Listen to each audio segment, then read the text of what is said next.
Welcome to Cohesive Friendship Unit. My name is Chris. I'm here with Brian, What's going on? Jake, Hey guys. and Jeremy. What's up? Guys, Stadia is launching in just a week. Less than a week by the time this video gets to you guys. On November 19th, Stadia will be launching. They have been holding their cards tight to their chest on that launch list. But we finally have the official Stadia launch list.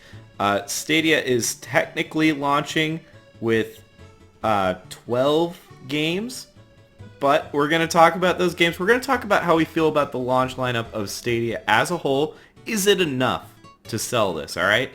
Is it enough? But before we do that, guys, we're doing a giveaway at 1,500 subs. We're like, I think at this point, less than 30 subs away. We're giving away a copy of Crash Bandicoot Trilogy on Steam, not Stadia, because it's not on Stadia. All you got to do is be subscribed. And with that, I think we're ready to go, guys. So just real quick, there you'll see it on the screen, but I'm also going to rattle them off just super fast. 12 games are coming on launch day. Again, that's November 19th. Assassin's Creed Odyssey, Destiny 2, which is free to play, Guilt, Just Dance 2020, Kine, Mortal Kombat 11, Red Dead 2, Rise of the Tomb Raider, Samurai Showdown, Shadow of the Tomb Raider, Thumper, and Tomb Raider Definitive Edition. So, real quick, the Stadia that you're getting on November 19th is people who will be playing it on the 19th have paid $130 for the Founders Edition, which comes with a controller and a Chromecast. There's a limited number of devices you can play it on, and you will have to buy these games. And the free version will be coming early 2020, and again, you will still have to buy those games. So, with that being said, how do we feel about this launch lineup? Regardless of So launch good. lineup, that's an awful deal. Just throwing that out there. Well, you also you also eventually will have to pay to continue to keep the premium version of Google Plus. Yeah. So I know that Game Pass is not the same as Stadia. There's eventual plans for xCloud, etc., etc. But this lineup, compared to what you can get in Game Pass and what you can get in PlayStation Now or whatever it's called, this is a garbage lineup. These Yeah. games are old. Yeah, it's underwhelming at best. Old and not particularly impressive. Damn, you really got Just Dance 2020? And Samurai on the Wii. Showdown? I'm just gonna say that is coming out on the Wii. They still make Wii games? This is the last Wii game, Just Dance 2020. I mean, they've got It's the Borderlands last 3. Wii game. It is. It's the Well, last in that Wii sense, game. it's it's almost an exclusive. So, it's a pretty good get, almost. Almost. If you To want me- to compete with that Wii audience. To me, Red Dead 2... So here's the thing. Red Dead 2 is it is probably the best game that you're going to get in this collection. Which, again, you have to pay for these games on top of, the service. And Red Dead 2 has had a particularly terrible PC launch. And I guess we will find out if that is going to persist on Stadia. It shouldn't, but it could. And if it does, that would really suck. And the rest of these games, yeah, they're either old or small or mostly just old. I mean, the 3 Tomb Raider games, the newest came out in, I believe, earlier 2018, maybe even 2017. Mortal Kombat 11, I don't think you'd want to play a fighting game on a streaming service. Destiny 2, I mean, that's kind of persistent, but it did come out years ago. But it's free.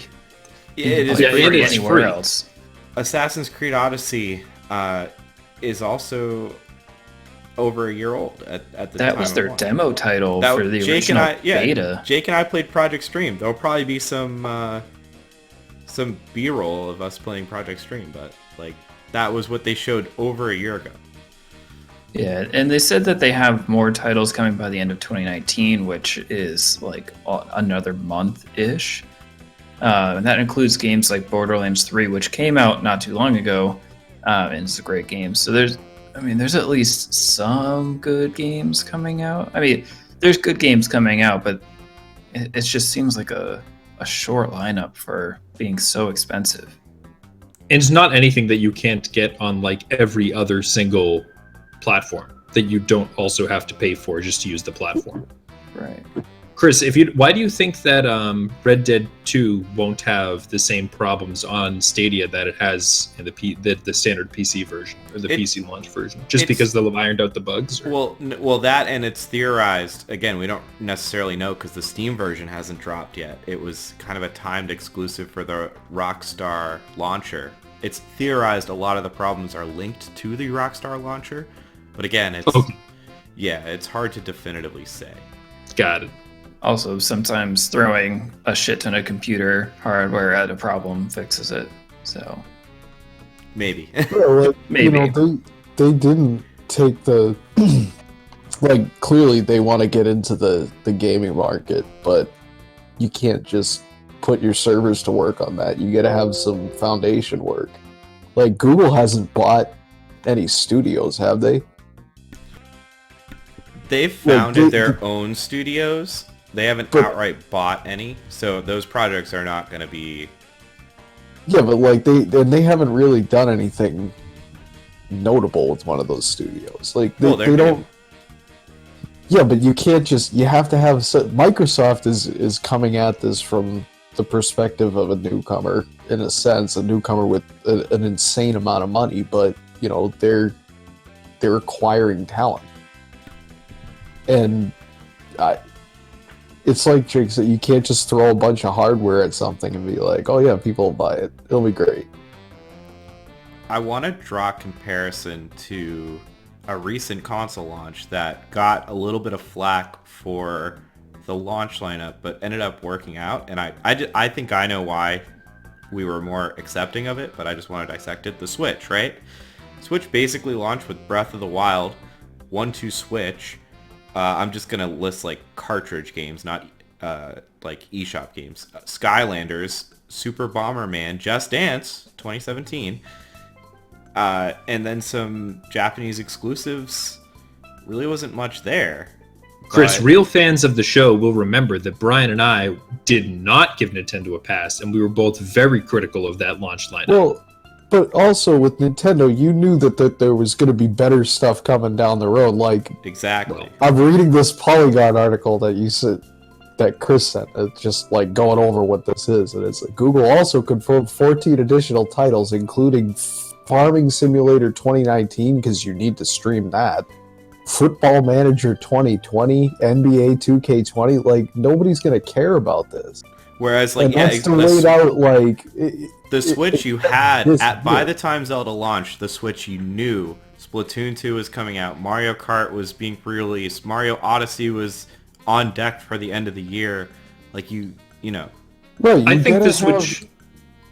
You gotta have someone in your corner. You know, you gotta either own a studio that's gonna come out with exclusive stuff that people want, or be a studio, you know, like Nintendo is, that's going to come out with stuff that people are going to want. You can't just, because like you guys said, everybody has this stuff.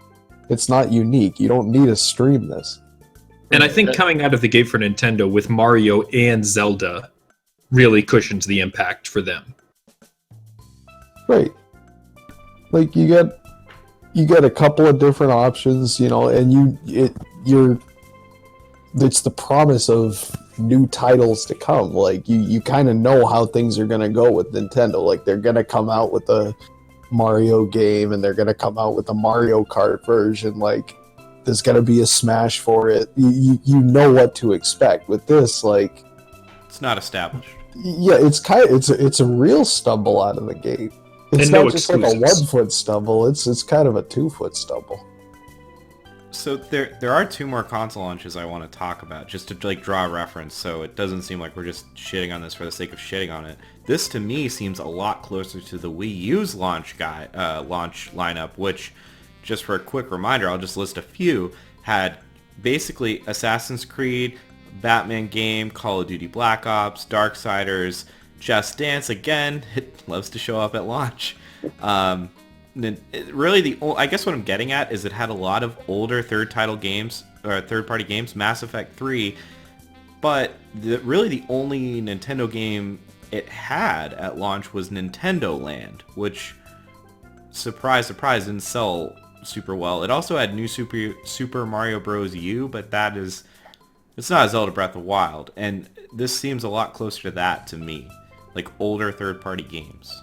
And as we've reiterated a few times, like there's no promise that Stadia has that Nintendo has built in that, like, you know, the first-party games that you like that are exclusive to our console are going to be coming down the pike.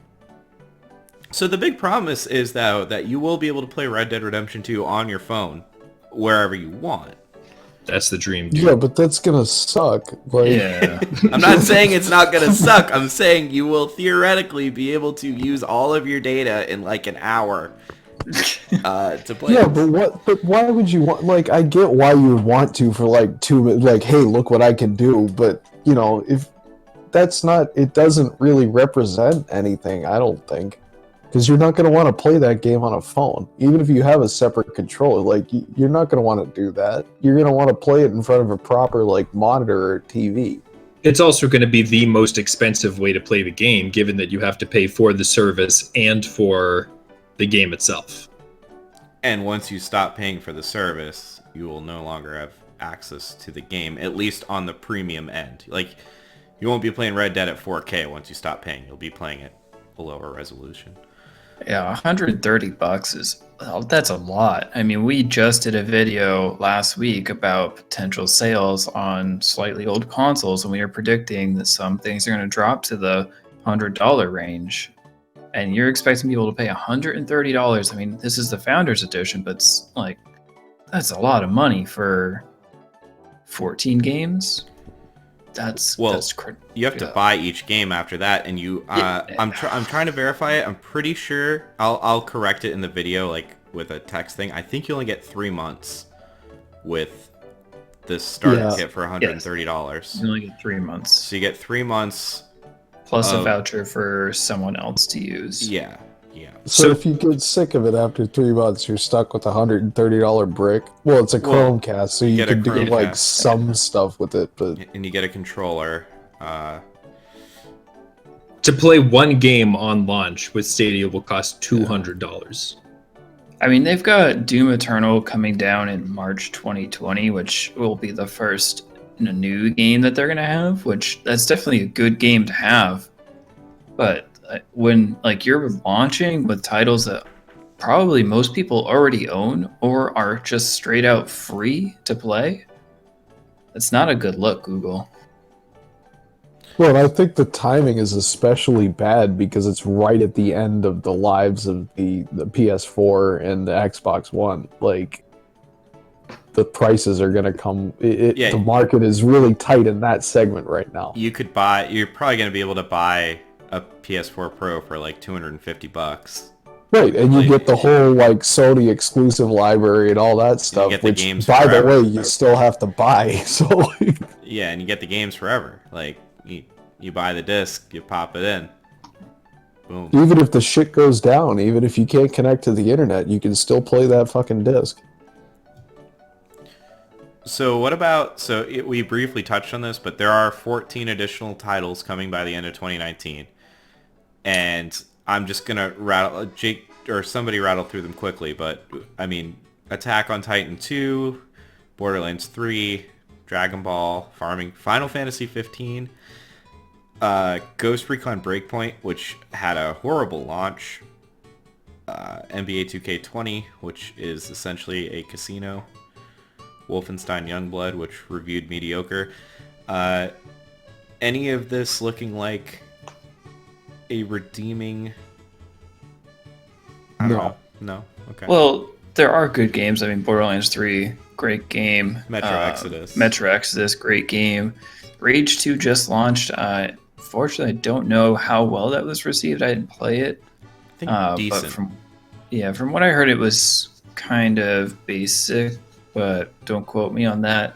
So there's better games in this second lineup, but I agree. Better games in the second lineup, or more recent games that are good. Because I would say the Tomb Raider games are good. Red Dead's good. They're just an Assassin's Creed Odyssey good. Destiny 2 good, but they're just you can get them for pretty cheap almost anywhere now. Yep.